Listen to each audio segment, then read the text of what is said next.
What's going on, YouTube? Welcome back to the channel. So this video, we're going to be talking a little bit about uh, the sound system equipment that's going to be in the box Chevy. So y'all,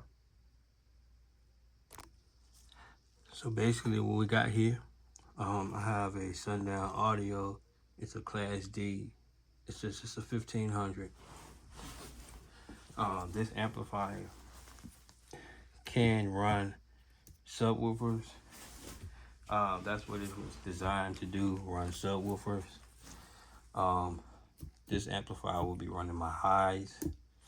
So basically that'll be doing like door speakers, tweeters, and stuff like that, mids.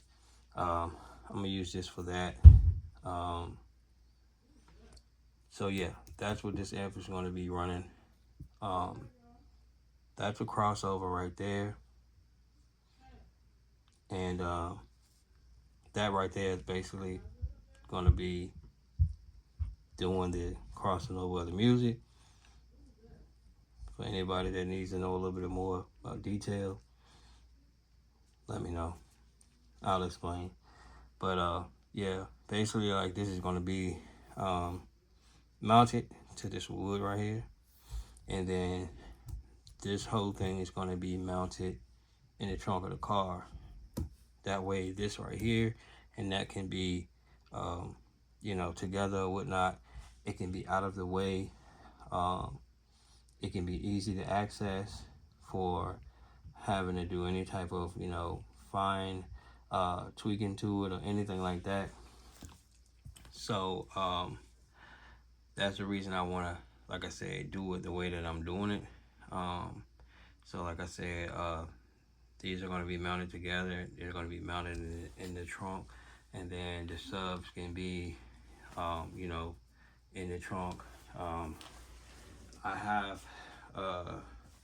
the subs already, but there's sometimes I change my mind and I want to do something totally different. So but I have my subs already. I have the box already.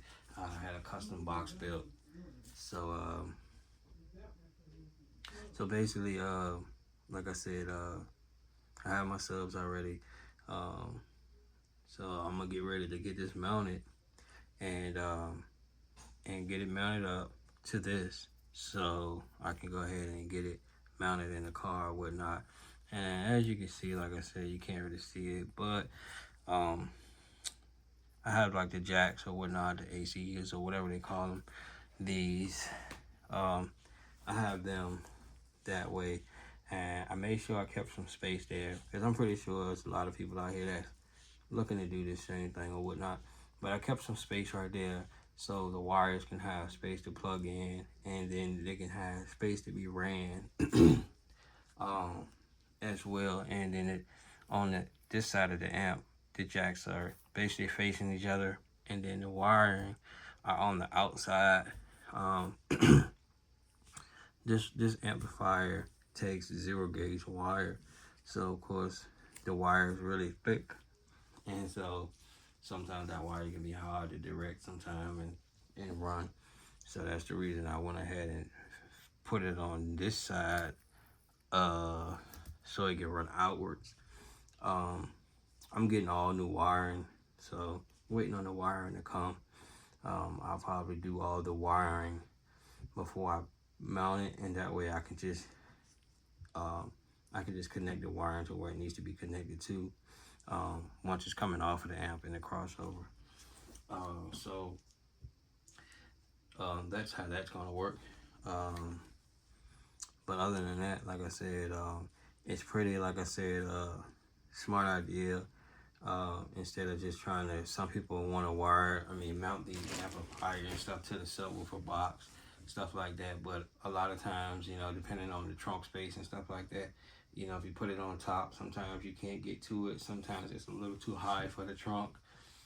Some people put it on the side or the back. Sometimes it's just difficult to get to sometimes. So I just figured that this was a better idea, like I said, to mount it separately. And like I said, wherever I mount it, like I said, I want to make it easy to access when I need to access it. Most of the time, like I said, my sound systems, I don't really need to access it. I put everything together right, and usually it's just fine. it don't need any maintenance or anything like that.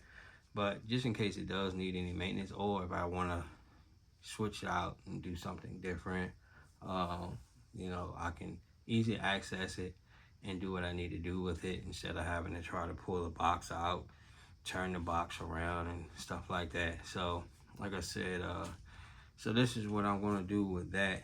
And like I said, this is going to be in the Caprice. The bass amp, it is on the way, hasn't come in yet. So like I said, the bass amp is going to be mounted to something else. It's going to be separate from this right here. And so like I said, so that I'm just going to have these two units and then the bass amp and in the sub box, and that'll be the trunk. And that way I have room in the trunk for, anything that I need to put back there. I drive the car to the grocery store or whatnot, going out to a car show. I've got room in the trunk for, lounge chairs. I got room in the trunk for groceries. Anything that I need to put back there, I got space back there to put back there. I don't have to put it in the back of the car or in the floor or whatever the case may be. So, like I said, that's another good idea that I like about mounting this the way that I'm mounting it.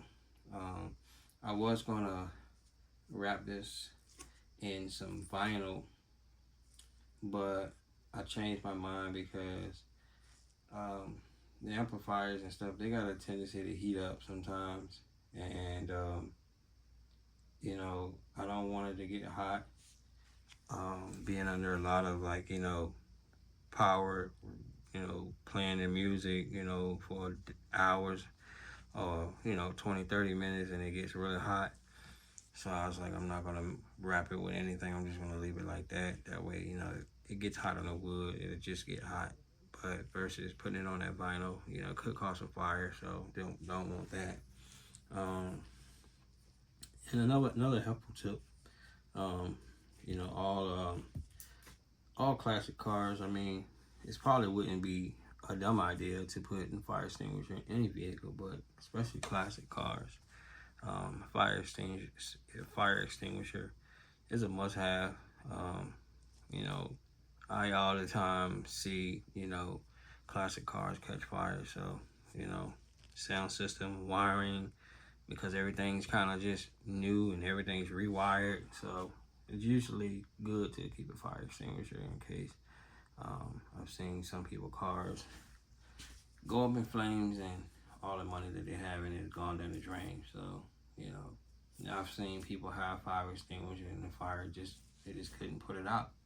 And their money went down the drain. But, it's a chance that, you could have a small fire or whatnot, and the fire extinguisher put it out, and it could save, the car or whatnot. So it's a good idea, like I said, to invest into a fire extinguisher. They're not that expensive.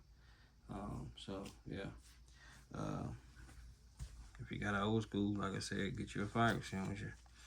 But other than that, like I said, I'm gonna go ahead and throw these screws in it, get this thing mounted down, and let you guys, kind of see how everything looks after it's mounted down, and then it'll be ready to install into the car. That'll be one of the next videos, installing it.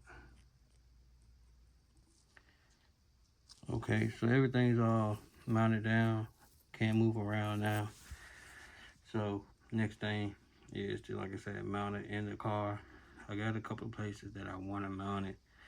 I'm gonna narrow it down, do a couple of test fits to see how it looks, and to make sure, the most important thing is to make sure that it's accessible, to have to do anything to either unit.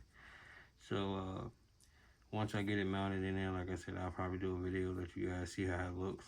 And like I said, I hope you guys enjoyed the video. If you haven't done so already, make sure you go ahead and hit that subscribe button if you enjoyed this video. If you know someone that's out there that's looking to do something like this, or even in the process of building a car, doing some car audio, make sure you share the video with them. And make sure you hit the like button if you like the video.